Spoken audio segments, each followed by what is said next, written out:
What's happening, Wargamers? Welcome to the After Action Report for Black Order versus Asgard. And it was an absolute shellacking in the sense that the Black Order just kind of like wiped Asgard's face all against the curb there. And that was rough. But remember, they had to practice that first round. They weren't actually doing real attacks. They didn't know you guys were supposed to do real attacks the first round. They were a little slow getting up, and it's like, oh no, because Corvus whiffing early on was really kind of. You had me worried there. I thought the game was just kind of going one way there. Well, I was willing to surrender 2 to 4 points to you for that first round. I'm like, yeah, you're gonna get that researcher or that panic guy, and you might get the researcher, but I'll probably kill off people over here. This is gonna be fine. Yeah. I will say I'm very happy that Black Swan finally showed up for a game. Yes, that was really nice. We've been wanting to see that for a little while at this point. Yep. I also want to point out that you kept forgetting to use Blood Despair. Yes, I may be very bad at a game that is known as Marvel Crisis Protocol because, as it turns out, you should use your cards. Yeah. Just like how I probably should have used No Matter the Cost for God of Thunder at some point. It would have been probably pretty good. I don't think it would have been. I might have picked up Shuri with it, but I don't think so. Sure. Unfortunately, I really needed my dice to go a little bit above and beyond in that last round there, and it did not. It did not.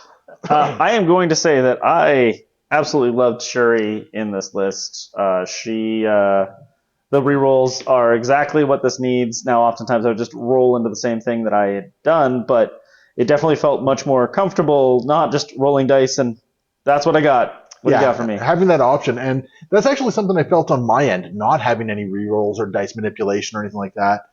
There was a couple of rolls where it's like, yep, I just got to live with how it stands, and I will say I'm glad my Doomed Prophecy round did work. Yes. It would have been awesome if I could have dazed Shuri on top of all that, because that would have given a third claim soul to Hela. Yeah. Who then, when you went over and everything dies into her, I could have then just gotten back up with. The Goddess of Death, I think is what it's called. It's not Goddess of Death. Maybe it is Goddess of Death. It is Goddess of Death. Yeah. So. Yeah, it's the new thing they added to the card. She didn't have it before. She always had the ability to keep sitting. No, Queen of Hell. Queen of Hell. What it is. Okay. Queen of Hell. Yeah. Because basically it's remove all damage and captured soul tokens, and she's not KO'd. Yeah. But you had that pesky brace that I could have sworn we burned that earlier. We didn't throw anything. There was no throws for the first 3 rounds of the game, which is fair. Yeah, I thought I don't know. Well, and the worst thing is I was expecting to use it like Valkyrie came in and had her big turn, and I'm like, okay, here it goes. Nope, you didn't get to trigger. Oh, okay. Thor. And the problem was because Valkyrie she burned all her power. I didn't have the extra power to throw with her at some point as well. So now because I had a lot of throws. Your Death's Embraces were just like mine. And it makes me really angry because I wanted to see someone do well with them. The one where you get to move up and... No, I didn't do any... It's so frustrating because I had 2 damage on me for so much of that game, and I just wanted to heal up that 2 damage and cause some damage. And Yep. That would have been perfect, but it just didn't do. Yeah. It didn't happen. And that's not to say that she's bad. It was just the dice didn't work out for Hela in this particular game. Yeah. Thor got work done for me this game. Yep. It just unfortunately the rest of the team didn't really quite. I don't think I got one attack in with Loki. No, you just chased him down. And you're like, no, I am not dealing with your bubble. Go away. I'm like, oh, this is going to prevent me from doing husband and wife. Oh, I guess I will just kill Loki then. Yep. Apparently, if you just remove the problem totally, it's not a problem anymore. Yeah. No, all in all, your team had some pretty good synergy going on there. Once you got the reroll bubbles going, I knew there was a reason why I wanted to take out Shuri when I did, and absolutely failed to do so. Yeah. But no, it was good. I had a lot of fun with this one. I love the fact that around round 3 we've just basically said nuts to objectives. Well, and we were looking at the game early on, going each of these score 2 points. We need to score 3 turns, and then you're done. That's the end of the game. It could have gone that way, right? It's now granted. I mean, you stopped me from scoring 6 on round 1, so I mean. I could have been at round 12 by the end of round 3, or at the end of round 2. And if that was the case, I probably wouldn't have gone for the attrition. I probably would have just gone for the control, throw you off a whole bunch of things, and try and take it that way. Yep. But you kept me at a point where I would have needed to end the game. I would have had to score all 3 points, and that wasn't happening. Not in round 3 anyway. No. My round 3 was when you woke up and you just. I think I had one action or one activation. Yeah, I think so. Yeah. And I don't even remember whose it was. It might have been Thor's. I think it was Thor's, and he did some work with that activation, but you didn't get to activate anyone else afterwards. No, because you removed Valkyrie from the equation, or was it Hela? I don't remember. First one, then the other. Yeah, but it was. Yeah, you took away a lot of actions from me in that particular round. It allowed you to really catch up, and at that point, I didn't have the economy to kind of rely on an objective victory. Yep. Because I think going into round 4, everyone on my team was injured. Yeah. Which was just Shuri was walking around healthy for the first little bit. You definitely made sure to sit her on her butt for a couple of in that second to last round.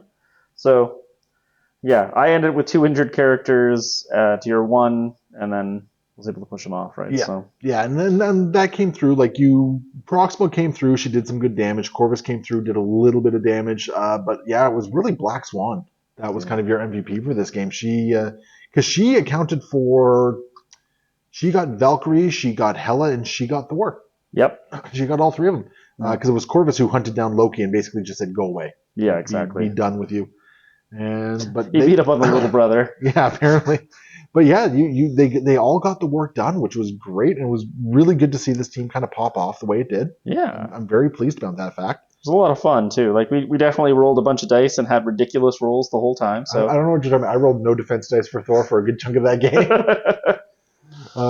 It was one of those things like, yep, I got to do this now. I need the extra dice. I need a big turn, otherwise I don't get any more turns. And yeah, it would have been. There's a couple rolls where if I had been able to roll some physical defense, I think I could have stuck in it for a little bit. Or if your attack dice had been just slightly better.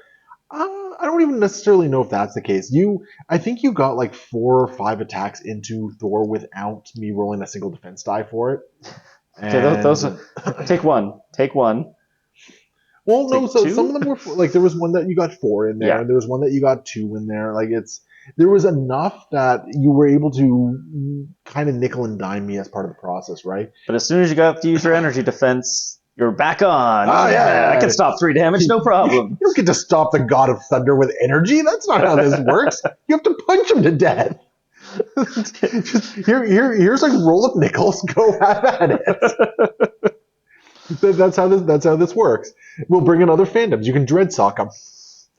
Nice. For our non-Warhammer fans, that's when you take an old pewter dreadnought, throw it into a sock, and bash someone over the head with it. It's like a sap, but far more lethal. They're pointy. And pointy if you use the Chaos variant. You get both piercing and bludgeoning damage there. So, but anyway, yeah, that was a fun game. I have a big smile on my face. I had a lot of fun with that. I really liked all the dice rolls we saw there. That was a good time. So yeah, there we go. I think this is also our last filming for the last battle report for December at this point. Yeah. So this officially wraps season 3. Oof. Yeah, it's not going up in this order, but this wraps season 3. So there we go. We will be back with more battle reports. So yeah, enjoy the holidays. If everything goes according to plan, I think this one's going up just before Christmas. Yeah. So for our viewers who celebrate it, have yourself a Merry Christmas. For our viewers who do not celebrate it, I hope you enjoy the holiday time that you hopefully get off and get to spend with your friends and family, all that sort of stuff. And we'll see you next time. Happy wargaming.